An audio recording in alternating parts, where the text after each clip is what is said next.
সাহাবায়ে কেরাম একদিন নবীকে জিজ্ঞেস করে, ইয়া রাসূলুল্লাহ, ইয়া হাবিবাল্লাহ, নেকি কি জিনিস আর একটা নেকির মূল্য কত?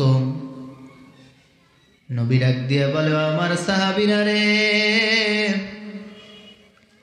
ওই যে মদিনার ভিতরে একটা উহুদ পাহাড় দেখো,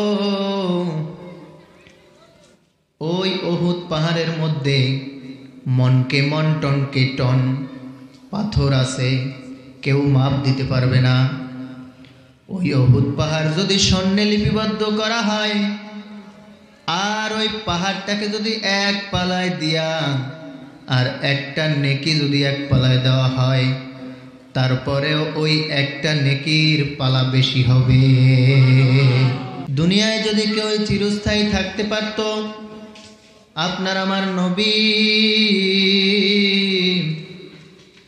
মুহাম্মাদুর রাসূলি জীবন চিরস্থায়ী দুনিয়ায় থাকতো। কথা বলেন ঠিক কিনা? ভাইরা, দুনিয়ায় আসছি একদিন, যাব একদিন। আজকে জান্নাতি মজলিস মিলাইলো, আগামীকালকে লক্ষ লক্ষ কোটি টাকা দিয়ে ওই মজলিস আনতে পারবে না। পারবে নাকি? ভাইরা, আমি প্রায় সময় বিভিন্ন বয়ানে বইলে থাকি, এক পাগল ছিল, বাহালুল পাগল, বাদশাহ হারুন আর রশিদের জমানায়। ওই পাগলায় নদীর ধারে যাইয়া, নরম বালি থাকে কি থাকে না, ওই নদীর ধারে বালি যাইয়া সুন্দরভাবে খুইসা খুইসা ঘর আঁকে, আঙ্গুল দিয়া দিয়া ঘর আঁকতেছে। দেখবেন অনেক সময় নদীর পারে গেলে নরম বালি পাইয়া অনেক কিছু লেখালেখি করে না যুবকেরা।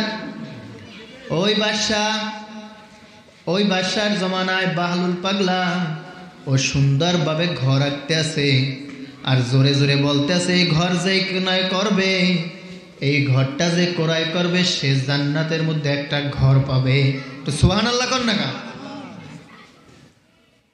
পাগলা এই কথা বলার পর ওইদিকে বাদশাহ হারুন আর রশিদ তার স্ত্রী জুবাইদাকে নিয়া নদীর পাড় দিয়া হাঁটতেছে। হঠাৎ করিয়া দেখে বাহলুল বলতেছে, ঘর যে ক্রয় করবে সে জান্নাতে ঘর পাবে। বাদশাহ এবার দাঁড়াইয়া গেছে। স্ত্রী বলে, আমি এই ঘর ক্রয় করব। কারণ স্ত্রী বুঝতে পারছে যে বাহলুল যে ঘর ক্রয় করছে আর বাহলুল যে পাগল, এটা কোনো সাধারণ পাগল না, এটা আমার মাওলার পাগল। জোরে কর না সুবহানাল্লাহ। এবার বাদশাহ স্ত্রী বলতেছে, ও আমার স্ত্রী, তুমিও কি পাগল হইয়া গেলা নাকি? দুনিয়ার আঁকা ঘর যদি ক্রয় করে আর ওই ঘর ক্রয় করার পর জান্নাতে ঘর পাইবে, এটা পাগল ছাড়া আর কিছুই হইতে পারে না। বাদশাহ এবার ডাক দিয়া বলতেছে, স্ত্রী, তুমি যা মনে চাই তাই করো, আমি তোমাকে বাধা দিব না। বাদশাহর স্ত্রী জুবাইদা আল্লাহর ওলি, এতে কোনো সন্দেহ নাই। স্ত্রী ঘর ক্রয় কইরা ফেলাইছে। রাতের বেলা ঘুম, বাদশাহ ঘুমাইয়া গেছে, স্ত্রীও ঘুমাইয়া গেছে। বাদশাহ এবার দেখতেছে, ঘুমের মধ্যে স্বপ্নে দেখতেছে কিয়ামত কায়েম হইয়া গেছে। সমস্ত মানুষগুলো ছোটাছুটি করতেছে, দৌড়াইতেছে, চিল্লাপাল্লা করতেছে। বাদশাহ এবার দৌড়াইতেছে। হঠাৎ করিয়া দেখতেছে জান্নাতের মধ্যে একটা ঘর দেখা যায়, আর ওই ঘরটার সামনে লেখা আছে জান্নাতুজ জুবাইদা। বাদশাহ এবার দৌড় দিয়ে ওই ঘরের সামনে গেছে, যাইয়া বলতেছে, দারোয়ান, আমাকে একটু এই ঘরের মধ্যে ঢুকতে দাও, এটা আমার স্ত্রীর ঘর, আমি জাহান্নামের আগুন সহ্য করতে পারবো না, আমাকে একটু এই ঘরের ভিতরে আশ্রয় দাও।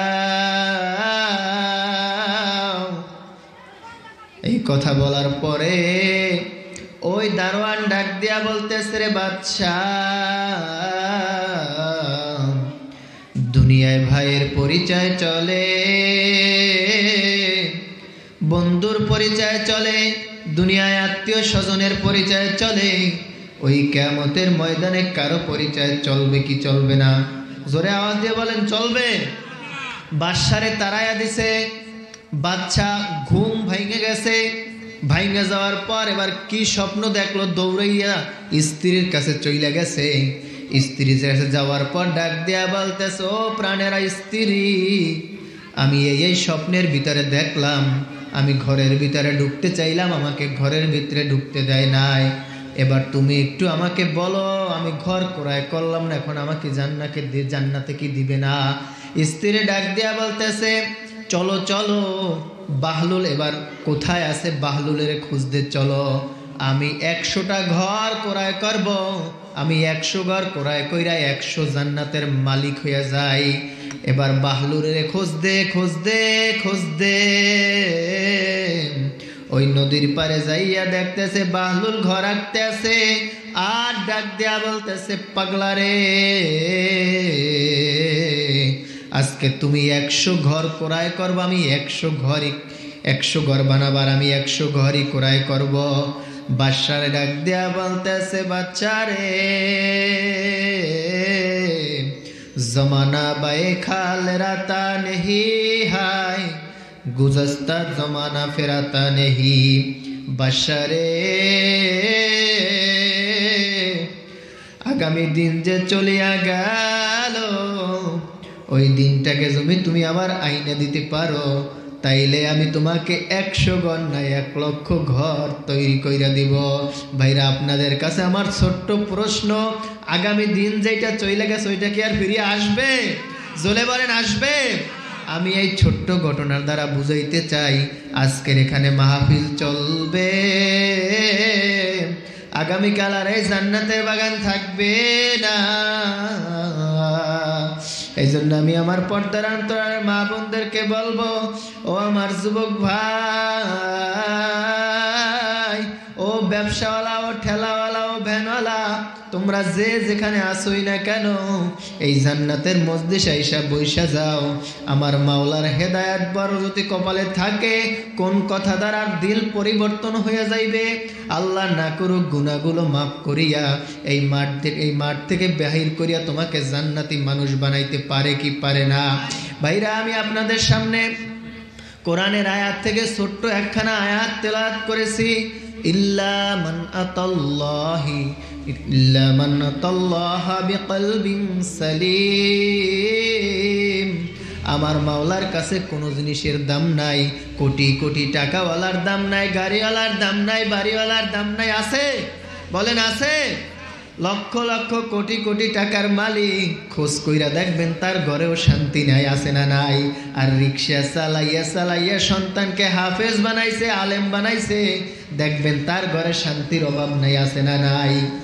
এজন্য আমি সবাইকে বলবো, আমার মাওলার ঘোষণা, ইল্লা মান আতাল্লাহা বিকলবিন সালিম। ওই কলম নিয়া মাওলার দরবারে উঠবা না, যেই কলমটা আমার মাওলাই পছন্দ করে না। আমার মাওলার কাছে কোনো জিনিসের দাম নাই, পরিশুদ্ধ কলমের বড় দাম। বাইরা ভুল করছে, অন্যায় করছে, আমার মাওলায় তো রাগ হইয়া তোমার আমাকে খানাও বন্ধ করে নাই, তোমার আমার জবানটাও বন্ধ কইরা দেয় না। আমার মাওলায় তো কোরআনের মধ্যে বলেন, কুল ইয়া ইবাদি আল্লাযিনা আসরাফু আলা আনফুসিহিম লা তাকনাতু মির রাহমাতিল্লাহ ইন্নাল্লাহা ইয়াগফিরুয যুনুবা জামিআ ইন্নাহু হুয়াল গফুরুর রহিম। এ বান্দা, গুনাহ করছো, আবার তওবা করছো, আবার গুনাহ করছো, তারপরও আমি মালিক তোকে শাস্তি দেই নাই। আমি মাওলার রহমান, সব থেকে বেশি তুই পাহাড় পরিমাণ গুনাহ করছো। কত গুনাহ করছো আর কত গুনাহ করবি, আমি মাওলা তারপরও তোকে ডাকি, আয় আয় আয়। আমি মাওলার ডাকে যদি সাড়া দিতে পারো, আমি মাওলায় তোরে মাপ না কইরা পারবো না। ভাইরা, এই জন্য ভালো করিয়া বুঝতে হবে, আপনি আমি মুসলমান হইলাম কেমন মুসলমান। আমার মাওলায় ডাক দিয়া বলে, মুসলমান হ, পরিপূর্ণ মুসলমান। মুসলমান না হইয়া আমার এই কবরের ভিতরে আসবা না। আমার মাওলা ডাক দিয়া বলে, ইয়া আইয়ুহাল্লাযীনা আমানু, হে ঈমানদারেরা, আমিনু, তোমরা ঈমান আনো, সাহাবায়ে কেরামদের মতো ঈমান আনো। ভাইরা, সাহাবায়ে কেরামের ঈমান কেমন মজবুত ছিল। হযরতে ওমর ফারুক রাদিয়াল্লাহু তাআলা আনহু আজমাইন, জান্নাতের টিকিট প্রাপ্ত সাহাবী ওমর ফারুক রাদিয়াল্লাহু তাআলা আনহুর ইতিহাস দেখেন। কানতে কানতে এমন অবস্থা হয়েছিল, হযরত ওমর ফারুক রাদিয়াল্লাহু আনহু কানতে কানতে কানতে কানতে চোখের দাগে দুইটা দাগ ফরাইয়া ফেলাইছে। ওমর, আপনি যে এই চোখে যে দাগ ফেলাইছেন, আপনি ওষুধ লাগান, ভালো হইয়া যাইবে। ওমর রাদিয়াল্লাহু তাআলা আনহু বলছে, ও সাহাবীরা রে, আমার মাওলা দরবারে আমি কি নিয়ে হাজির হব, আমার মাওলার কাছে আমি কি নিয়ে যাব, আমি এই পেরেশানিতে আছি। সাহাবায়ে কেরামরা বলতেছেন, ওমর, আপনি তো দুনিয়ার মধ্যে জান্নাতের টিকিট প্রাপ্ত, তারপরও আবার কি আপনার টেনশন? ওমর রাদিয়াল্লাহু তাআলা আনহু বলতেছেন, ও সাহাবীরা রে, তোমরা জানো না যেই মাওলায় জান্নাত দিতে পারে, ওই মাওলায় আবার জান্নাত কাইরাও নিতে পারে। ভাইরা, পারে কি পারে না? এজন্য ভালো করিয়া বুঝতে হবে, খুব খেয়াল দিয়া শুনবেন, মনোযোগ দিয়া শুনবেন। আপনার আমার গুনাহ এত পরিমাণ বেশি হয় নাই। সাহাবায়ে কেরামরা কানতে কানতে কানতে কানতে এমন অবস্থা করছে মাওলার ভয়ে। ভাইরা, মাওলার ভয়ে যদি সাহাবীরা এত কাজে কানতে পারে, ওমর রাদিয়াল্লাহু তাআলা আনহু, আবু বকর রাদিয়াল্লাহু তাআলা আনহু একবার মসজিদে নববীর মধ্যে কানতেছে। আমার নবী যাইয়া দেখতেছে কে যেন গুনগুন করিয়া কাঁদে। মসজিদে নববীর ভিতরে ঢুইকা দেখতেছে ওমর কাঁদে। জিজ্ঞেস করতেছে, ওমর, তুমি আবু বকর, তুমি কেন কান্না করতেছো? আবু বকর রাদিয়াল্লাহু তাআলা আনহু বলতেছে, ইয়া রাসূলুল্লাহ, ইয়া হাবিবাল্লাহ, আমি কানতেছি ওই আয়াত তেলাওয়াত যখন করলাম, আমতাজুল ইয়াউমা আইয়ুহাল মুজরিমুন, ওই কিয়ামতের ময়দানে কোন অবস্থা হবে? ভাই ভাইকে চিনবে না, বন্ধু বন্ধুকে চিনবে না, নিজের আপন মাও নিজেকে চিনবে না, বাবা বাবা সন্তানকে চিনবে না।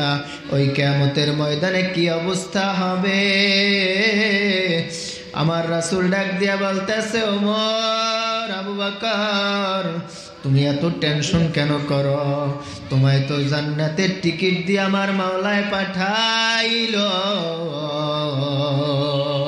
ওই মাওলার ভয়ে তুমি এত কেন কান্না করো? আবু বকর ডাক দিয়া বলতেছে, নবী, যেই মাওলায় আমারে জান্নাত দিতে পারে, ওই মাওলায় আবার জান্নাত কাইরাও নিতে পারে। কথা বলেন ঠিক কিনা? ভাইরা, এই জন্য বেশি বেশি খেয়াল কইরা শুনবেন, বেশি বেশি মাওলার কাজ করতে হবে, বেশি বেশি আমার মাওলাকে ডাকতে হবে। ভাইরা, পয়গম্বর মুসা আলাইহিস সালাতু ওয়াস সালামের জামানায় একটা পাথর কানতে কানতে নহর জারি কইরা দিল। পয়গম্বর মুসা আলাইহিস সালাতু ওয়াস সালাম রাস্তা দিয়া যাইতেছে, দেখতেছে ছোট্ট ছোট্ট বাচ্চাদের ন্যায় কে যেন গুনগুন করিয়া কাঁদে। পয়গম্বর মুসা আলাইহিস সালাতু ওয়াস সালাম যখন দাঁড়াইলো, দাঁড়ায় দেখতেছে একটা পাথর কাঁদে। জিজ্ঞেস করতেছে, রে পাথর, তুমি কেন কাঁদো? পাথর ডাক দিয়া বলতেছো, নবী মুসা, আমি মাওলার কোরআনের আয়াতের ঘোষণা শুনলাম, ওয়াকুদুহান নাস ওয়াল হিজারা উইদ্দাত লিল কাফিরিন, ওই মাওলায় নাকি জাহান্নামের আগুন জ্বালাইবে আমার দ্বারা। ও নবী মুসা, আপনি একটু মাওলার কাছে দরখাস্ত কইরা যান, আপনি একটু মাওলার কাছে দরখাস্ত করবেন, আমার মাওলায় যেন আমার জাহান্নামের আগুন না জ্বালায়, ওই কাফের বেঈমান মুনাফিকদেরকে যেন আমার দিয়ে না জ্বালায়, আমি সহ্য করতে পারবো না। পয়গম্বর নবী মুসা আল্লাহর কাছে দরখাস্ত করলেন, আল্লাহ ওই পাথর আমাকে বলছে দরখাস্ত করতে, আজকের ওই পাথরের কান্নায় আমি বিভোর হয়ে গেলাম, আপনি পাথরকে মাফ করিয়া দেন। পয়গম্বর মুসা আলাইহিস সালাতু ওয়াস সালাম ওই পাথরের কাছে আইসা বলতেছে, রে পাথর, আমার মাওলায় তোমারে মাফ কইরা দিছে, যাও যাও। এই কথা বইলা মুসা আলাইহিস সালাতু ওয়াস সালাম চলিয়া যায়। কিছুদিন পরে আবার ওই রাস্তা দিয়া যায়, দেখতেছে আগের ন্যায় আবার পাথর আরো জোরে কাঁদতেছে। জিজ্ঞেস করতেছে, রে পাথর, তুমি কেন কান্না করতেছো? পাথর ডাক দিয়া বলো, নবী মুসা, যেই মাওলার ভয় কানতে কানতে কানতে কানতে আমি মাওলার থেকে মাপ পাইলাম, যেই কান্নার বিনিময়ে আমি মাপ পাইলাম, আজকের যদি ওই কান্না আমি বন্ধ কইরা দিই, আমার মাওলায় না জানি রাগ হই আবার আমাকে দিয়া জাহান্নামের আগুন জ্বালায়।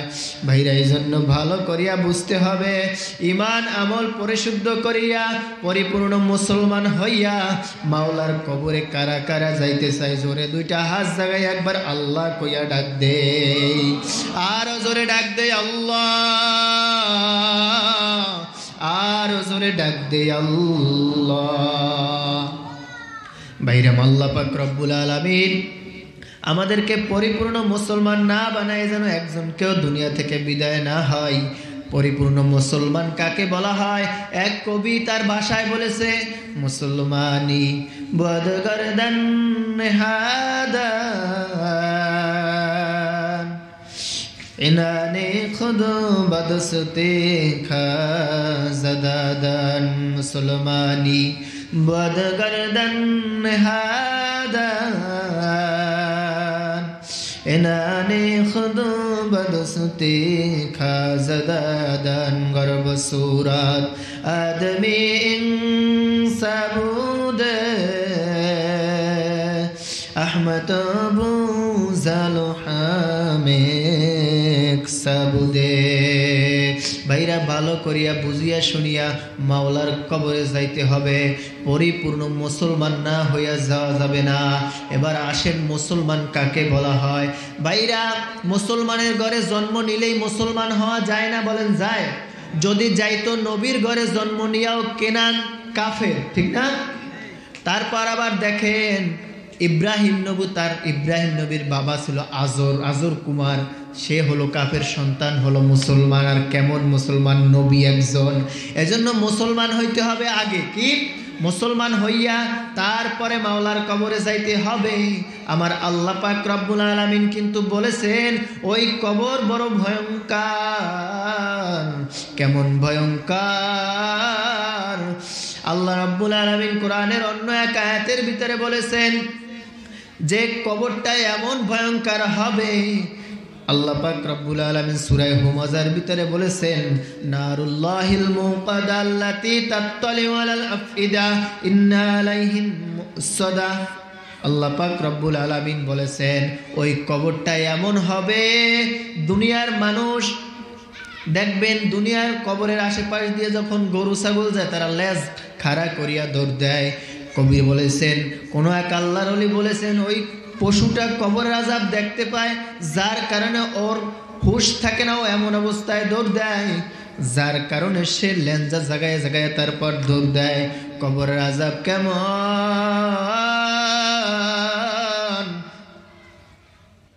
ওই কবরের আযাবের কথা বর্ণনা করতে গিয়ে সাহাবায়ে কেরাম রাসূল আকরাম সাল্লাল্লাহু আলাইহি ওয়াসাল্লাম বলেছেন, নাফরমান বেঈমানের কবরটা কেমন হবে? নাফরমান বেঈমান যখন মৃত্যুর বিছানায় আছাড় খায়া পড়িয়া যাবে, আজরাইল যখন তার বাড়ির দরজায় হাজির হয়ে যাবে, নাফরমান বেঈমান আজরাইলের কাছে সময় চাইবে, কিন্তু আজরাইল কিন্তু সময় দিবে না। দিবে কি দিবে? দিবে, বলেন জোরে বলেন, দিবে। কারণ দুনিয়ার অনেক সময় দেওয়া হয়েছিল, কিন্তু ওই সময় ওই নাফরমান বেঈমান দেখে নাই যে আজরাইল তার সামনে আসবে। দেখেন দুনিয়ার মধ্যে হাজারো হাজারো মানুষ প্রতিদিন মারা যায় কি যায় না?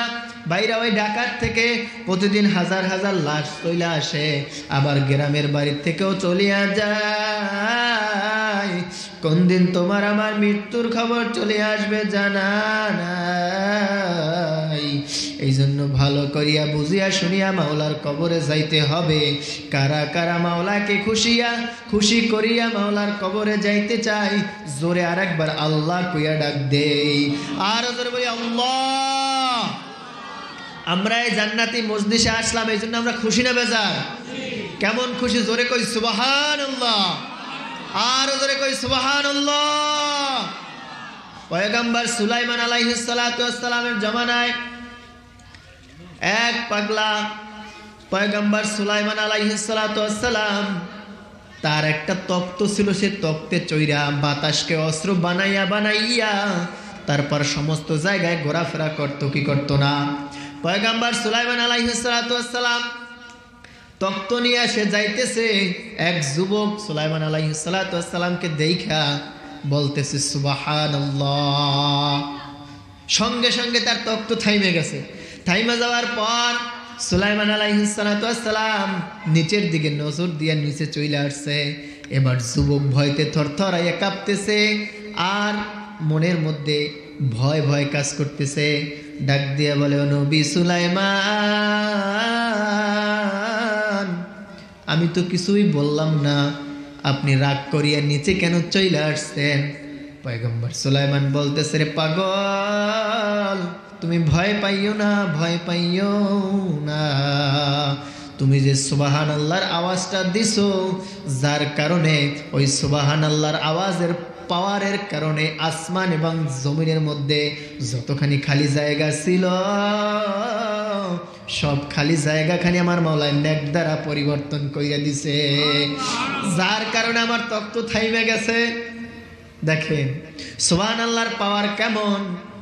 আমার মাওলায় বলে, জান্নাতি মজলিসে বৈশা বৈশা যারা সুবহানাল্লাহ আলহামদুলিল্লাহ বলবে, ওই কিয়ামতের ময়দানে তাদের জন্য একটা জান্নাতি গাছ হবে। ওই গাছটা এমন হবে, দ্রুতগামী ঘোড়াও যদি 500 বছর পর্যন্ত দৌড়ায়, তারপরও ওই গাছের ছায়া অতিক্রম করতে পারবে না। এই জন্য ভাইরা বেশি বেশি নেক কাজ করা লাগবে। নেক কাজের ভিতরে নামাজ আছে না নাই? রোজা আছে না নাই? হজ আছে না নাই? যাকাত আছে না নাই? মা বাবার খেদমত আছে না নাই? নেক কাজের জন্যই তো আমরা দুনিয়ায় আসছি। সাহাবায়ে কেরামদের মধ্যে নেকের প্রতিযোগিতা ছিল। কোরআনের একটা আয়াত নাজিল হইল, ইল্লা মান তাবা ওয়া আমিনা আমালান সালিহা ফাউলাইকা ইউবাদদিলুল্লাহু সাইয়্যাতিহিম হাসানা। এই আয়াতটা যখন নাজিল হয়, আবু বকর রাদিয়াল্লাহু তাআলা আনহু, ওমর রাদিয়াল্লাহু তাআলা আনহু, আবু বকর রাদিয়াল্লাহু তাআলা আনহু ওমর রাদিয়াল্লাহু তাআলা আনহুর কাছে গেছে, যাইয়া ওমর, আমি আপনার নেকের সঙ্গে আমার নেকটা পরিবর্তন করতে চাই। আবু বকর রাদিয়াল্লাহু তাআলা আনহু ডাক দিয়া বলে, ও ভাই আবু বকর, আপনার সমস্ত নেক আমাকে দেওয়া লাগবে না, আপনি আমাকে এক রাত্র নেকি দিবেন, তাতেই আমার সমস্ত নেক আমি আপনাকে দিয়ে দিব। তো জোরে কন্না সুবহানাল্লাহ। আবু বকর রাদিয়াল্লাহু তাআলা এই কথা বলার পর ওমর রাদিয়াল্লাহু তাআলা কথার জবাব দিল। জবাব দেওয়ার পর আবু বকর চিন্তা করতেছে, এক রাত্র নেক আমি দিতে চাইলাম সমস্ত রাত্র নেক, আর ওমর বলতেছে এক রাত্র নেক দিলেই সে আমাকে সব নেক দিয়ে দেবে। আমি একটু রসুলের কাছে যাই জিজ্ঞেস করি, ইয়া রাসূলুল্লাহ, ইয়া হাবিবাল্লাহ, আমি ওমরের সঙ্গে আমার নেক পরিবর্তন করতে চাই, আপনি কি বলেন? আল্লাহর নবী ডাক দিয়া বলে, আবু বকর, তবে নেক বেশি হবে কিনা জানা নাই, তবে আমি এতটুক বলতে পারি, আমি তো পক্ষপাতী করতে পারি না, কারণ আপনিও আমার শ্বশুর, আবু বকর আমার শ্বশুর। এবার নবীজি বলতেছেন, আবু বকর আপনি শুইনা রাখেন, আপনার ওই এক রাত্র নেকি যদি এক পালায় দেওয়া হয়, পৃথিবীর সমস্ত মানুষের রাত নেকি যদি এক পালায় দেওয়া হয়, সমস্ত নবীদের নেকি যদি এক পালায় দেওয়া হয়, তারপর ওই একদিনের নেকি আপনার সমান হবে না। কোন দিনের নেকি? যেই দিন আমার নবীকে নিয়ে আবু বকর নবীকে নিয়ে হিজরত কইরা মক্কা থেকে মদিনায় গেছিল। কাফেররা আমার নবীকে তালাশ করে, 100 উট দিবে, মুহাম্মাদের মাথায় না কে দিতে পারবা? ভাইরা ভালো করিয়া বুঝবেন কত পাগল ছিল সাহাবায়ে কেরাম আমার নবীর জন্য। সাহাবায়ে কেরাম আমার নবীর জন্য জীবনকে দেওয়ার জন্য, উৎসর্গ করার জন্য কতটা পাগল ছিল। আজ আমি কপাল পরা মুসলমান হইলাম, আমার নবীকে নাস্তিকরা গালি দেয়, আমার নবীকে নিয়ে কথা বলে, আমার নবীকে নিয়ে ব্যঙ্গ করে, আমি মুসলমান হইয়াও এর প্রতিবাদ করি না। কথা বলেন ঠিক কিনা? ভাইরা সাহাবায়ে কেরাম নবীর জন্য জীবন দেওয়ার জন্য সর্বদা প্রস্তুত ছিল। আজ আমরা মাইর খাওয়ার ভয়তে কথা বলতে চাই না, জেলে নেওয়ার ভয়তে কথা বলতে চাই না। তোমার আমার ঈমান কিন্তু পরিপূর্ণ মজবুত হইল না। কথা বলেন ঠিক কিনা? সাহাবায়ে কেরাম নবীর জন্য কতটা পাগল ছিল। আল্লাহর নবীকে কতল করার জন্য 100 উট দিবে, 100 উট।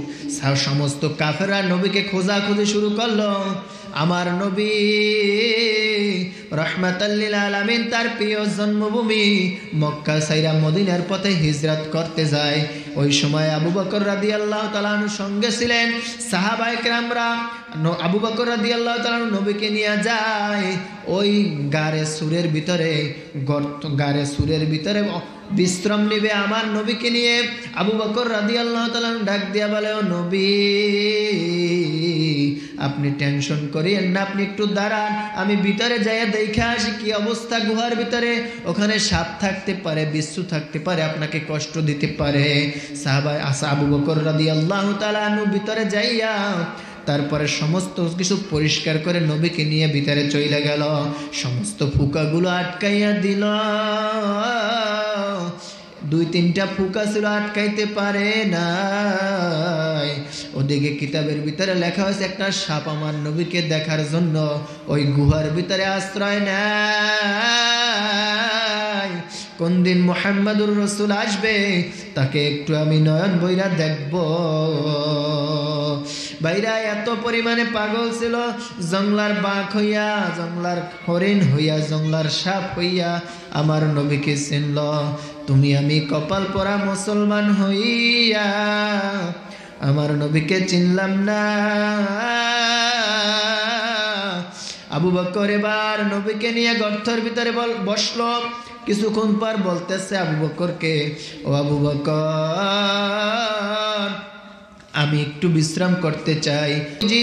আবু বকরের মাথা উরুর উপরে মাথা রাইখা তারপরে বিশ্রাম নিল। ওদিকে কাফেররা আইসা খোঁজাখুঁজি করে, দরজার ফাঁকা দিয়া ফুকা দিয়া দেখতেছে কাফেররা আমার নবীকে খুঁজতে খুঁজতে যখন ওই গুহার সামনে আসলো, আবু বকর ডাক দিয়া বলতেছে, ইয়া রাসূলুল্লাহ, ইয়া হাবিবাল্লাহ, কাফেররা তো এখানেও আসছে। আমার নবী ডাক দিয়া বলে, আবু বকর, কোনো টেনশন করিও না, লা তাহজান ইন্নাল্লাহা মা'না। আবু বকর, কোনো পেরেশানি করিও না, আমাদের সাথে আল্লাহ আছে। জোরে কন্না আল্লাহু আকবার। ভাইরা আবু বকর রাদিয়াল্লাহু তাআলা আনহুকে কথা বলার পর নবীজি ঘুমায়া গেল। ওদিকে গর্তের সাপটা উঠতে পারে না। আবু বকর পায়ের গোড়ালি দিয়া গর্তের মুখটাকে আটকায়া ফেলাইছে। আবু বকর রাদিয়াল্লাহু তাআলা আনহু যখন গর্তের মুখটা আটকায়া দিল, আমার নবী ঘুমে, ওই সময় সাপটা বের হইতে না পাইরা আবু বকরের পায়ে একটা সপল বসায়া দিল। আবু বকর রাদিয়াল্লাহু তাআলা আনহু সপলটা খাওয়ার পর বিষের জ্বালায় চোখ থেকে এক ফোঁটা পানি ছাইরা দিছে। আবু বকর রাদিয়াল্লাহু তাআলা আনহু চোখের পানি ছাড়ার পরে তার ঘুম ভাঙা গেল। নবী ডাক দিয়ে বলে, আবু বকর, তোমার কি বাড়ির কথা মনে পড়ছে? না না না রাসূল, আমার বাড়ির কথা মনে পড়ে নাই, কাউর কথা মনে পড়ে নাই, ওই সাপ আমাকে কামড় দিছে। আবু বকর রাদিয়াল্লাহু তাআলা আনহু যখন দেখলো, কানতে কানতে কানতে কানতে নবীর চেহারায় পানি পড়ল। নবী সজাগ হইয়া গেল, ডাক দিয়া বলতেছে, রে আবু বকর, তোমার এত টেনশন কেন? কিসের জন্য কান্না করো? বলতেছে, ইয়া রাসূলুল্লাহ, ইয়া হাবিবাল্লাহ, আমাকে সাপে কামড় দিছে। আবু বকর রাদিয়াল্লাহু তাআলা আনহু নবীজি একটু মুখের লালা নিয়ে তার পায়ে লাগাই দিল। সঙ্গে সঙ্গে আবু বকর রাদিয়াল্লাহু তাআলা সুস্থ হইয়া গেল। দেখেন, একটা সাপ হইয়া আমার নবীকে চিনল, আর আমি কপাল পরা মুসলমান হইলাম। মুসলমান হইলাম ঠিকই, কিন্তু আমার নবীকে চিনতে পারলাম না। ভাইরা, আমি আপনাদের কাছে দোয়া চাই, আর আপনাদেরকেও আমি একটা কথা সব সময় বলি, আমার নবীকে রাজি খুশি করিয়া, আল্লাহকে রাজি খুশি করিয়া যদি কবরে যাইতে পারি, আমার মাওলা পাক রব্বুল আলামিনের ঘোষণা, নবীর ঘোষণা, কবরটা কারো জন্য জান্নাতের টুকরা হয়ে যাইবে, আবার কারো জন্য জাহান্নামের টুকরা হয়ে যাইবে। আল কবরু রাউযাতুম মিন রিয়াজিল জান্নাহ ওয়া হুফরাতুম মিন হুফারিন নার। কবর কারো জন্য জাহান্নাম, আবার কারো জন্য জান্নাত। ওই জান্নাতে কারা কারা যাইতে চাই, দুইটা হাত জায়গায় জোরে একটা আল্লাহ কইয়া ডাক দেই, আর জোরে ডাক দেই আল্লাহ।